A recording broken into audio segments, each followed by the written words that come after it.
Kagulat World. Sino ang tunay na reyna ng Melbourne? Isang gabi bago ang simula ng Koyong Classic, isang matinding usap-usapan ang lumiyab sa social media. Alex Ayla versus Priscilla Hon. Ito ang labanang hindi mo aakalain. Ang pambato ng Australia na si Priscilla Hon, na kilalang crowd favorite sa kanyang sariling bakuran, ay haharap sa ating giant slayer na si Alex Ayla. Pero bakit ito naging ginulat ang mundo moment?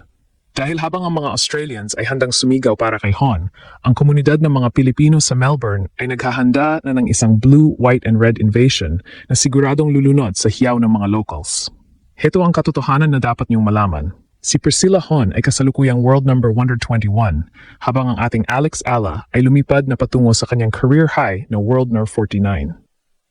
Ito ang unang pagkakataon na haharapin ni Alex ang isang local hero sa Australia. Bitbit ang dangal ng pagiging top 50 player sa buong mundo. Bagamat hawak ni Hon ang home court advantage at ang karanasan sa bilis ng Melbourne courts, si Alex naman ang may bitbit na momentum ng isang tsunami matapos ang kanyang historic semifinal run sa Auckland. Pero bakit ko sinabing fearless forecast na si Alex ang mananalo? Analyze carefully, mga Kagulat World. Sa huling 52 weeks, si Alex ay may 60.3% win rate laban sa mga opponents at mas matindi ang kanyang record laban sa mga players na nasa labas ng top 100. Isang kategorya kung saan kasama si Hon. Pagamat tinalo ni Hon si Alex noong October 2024 sa Ningbo, China, ang Alex Ayla na makikita niyo sa January 4th ay isang ibang halimaw. Siya na ang tumalo kay Iga Swiatek, Madison Keys at Donna Vekic. Ang kanyang mentalidad ay hindi na lang basta lumahok. Ang target niya ay ang pagharian ng bawat court na tapakan niya. Sa popularidad naman, asahan ang Pinoy power. Kilala ang Melbourne sa dami ng mga Pilipino at sa bawat kanto ng stadium, maririnig mo ang sigaw na laban Alex na mas malakas pa sa hiyaw ng mga Aussies. Ito ay laban ng Aussie Pride versus Global Pinoy Rice. Sino ang bibigay sa tindi ng pressure? Sa aking fearless forecast, si Alex Ayla ang tatapos sa laban na ito sa loob lang ng 2 sets. Handa na ba ang Melbourne sa bagyong galing sa Pilipinas? Dahil si Alex hindi lang basta manlalaro, siya ang bagong mukha ng world tennis. Let's break down the numbers because the math doesn't lie. Sa isang dako, narito si Priscilla Hon, ang 27-year-old Australian native na kasalukuyang world number 121.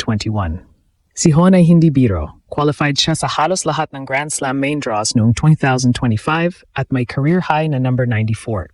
Pero sa kabilang panig, narito ang ating pambato, si Alex Ayla, na kinalimutan na ang pagiging underdog at ngayon ay lumilipad sa world number 49. The popularity contest in Melbourne is going to be insane. Ang Koyong Classic ay kilala bilang spiritual home of Australian tennis at tiyak na bubuhos ang mga Aussies para suportahan si Hon. Pero huwag kayong kukurap. Ang Melbourne ay tahanan din ng isa sa pinakamalalaking Filipino communities sa Australia. From the suburbs of St. Albans to Ternate, nagkakaisa na ang mga Pinoy groups. We are expecting a Filipino takeover sa stands.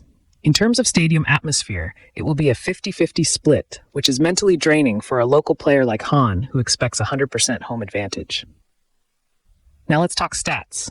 In 2025, Priscilla Hon had an impressive 16-5 record on hard courts, mostly in the Challenger and ITF circuit. She is a right-handed powerhouse with a solid first-serve percentage of 65.2%. However, her weakness lies in her return game. She only wins about 43% of return pressure points. Dito papasok ang tactical advantage ni Alex Ayla. Since training at the Rafael Nadal Academy, Alex has mastered the art of the deep return. In her recent Auckland run, Alex showed a 62% win rate on hard courts, but more importantly, she has learned how to exploit right-handed players using her lethal left-handed cross-court forehand. This shot will force Hon wide to her backhand, opening up the court for Alex to finish with those signature drop shots we saw in her match against Magda Linette. Statistically, Alex is superior in big point conversion. While Hon struggles with a 43.5% breakpoint conversion rate, Alex has shown in her matches against top-tier opponents like Iga Swiatek and Donna Vekic that she thrives under pressure. My fearless forecast, Alex Ayla in straight sets. Why? Because Alex is currently playing top 30 tennis. Her movement is faster, her reset time after an error is almost instantaneous, and she is defending fewer points this quarter, meaning she is playing with zero ranking fear. While Hon is fighting to get back into the top 100, Alex is fighting to stay in the top 50. The hunger levels are different. On January 14th, the Kuyong crowd will witness a masterclass.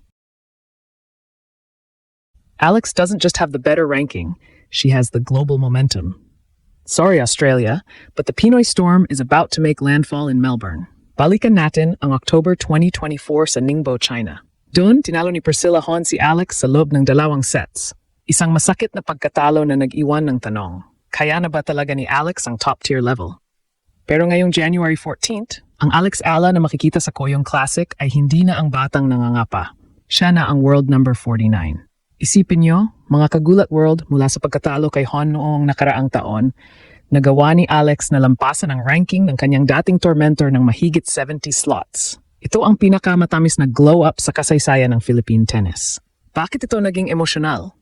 Dahil sa Melbourne, kung saan home court ni Priscilla Hon, ang mga Pilipino ay hindi papayag na maging dehado ang ating pamba. Nung laban niya sa Auckland kamakailan, nag-viral ang video ni Alex na gumagawa ng heart sign sa mga Pinoy fans at nagsabing, "Home is the people and not the place."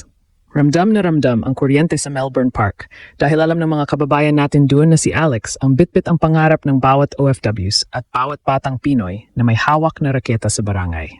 Ang sigaw ng mga Pinoy sa stands ay hindi lang suporta. Ito ay pagpapasalamat sa pagbibigay ng mukha sa ating bansa sa world stage. Now, let's look at the popularity war. Si Priscilla Hon ang mukha ng Australian grassroots tennis, isang local bet na laging pinapalakpakan.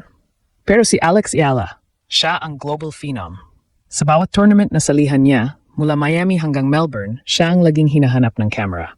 Ang kanyang tagumpay laban kay Iga Swiatek noong 2025 ang naging mitsa para kilalanin siya bilang the Giant Slayer. Sa Koyong, asahan ang banggaan ng 2 klase ng hiyaw. Ang hiyaw ng mga Aussies para sa kanilang bansa at ang hiyaw ng mga Pinoy para sa ating lahi. Heto ang aking fearless forecast at kung bakit ito ay solid. Alex Ayala is currently in the best physical and mental shape of her life. Habang si Hon ay nakikipaglaban para makabalik sa top 100, si Alex ay naghahanda na para sa kanyang unang Grand Slam title run. Ang kanyang bagong armas, ang mental fortitude. Sa Auckland, kahit paon siya ng 1-5 laban kay Wang Xinyu, nagawa niyang kumuha ng 6 na games para manalo sa set. Iyan ang hindi kayang tapatan ni Hon, ang kakayahan ni Alex na mag-reset at sumuntok pabalik kapag dehado na. Ang Koyong Classic ay magsisilbing coronation night ni Alex bilang bagong reyna ng Asian tennis sa Melbourne. Hindi na ito tungkol sa premyo. Ito ay tungkol sa statement na ang isang Filipina ay kayang patahimikin ang isang buong stadium ng mga Australians. January 4th, ang petsa ng muling paggawa ng kasaysayan. Handa na ba kayo sa pasabog ni Alex? Dahil ang number 49 ay hindi lang numero, ito ay babala na ang bagyong galing Pilipinas ay narito na.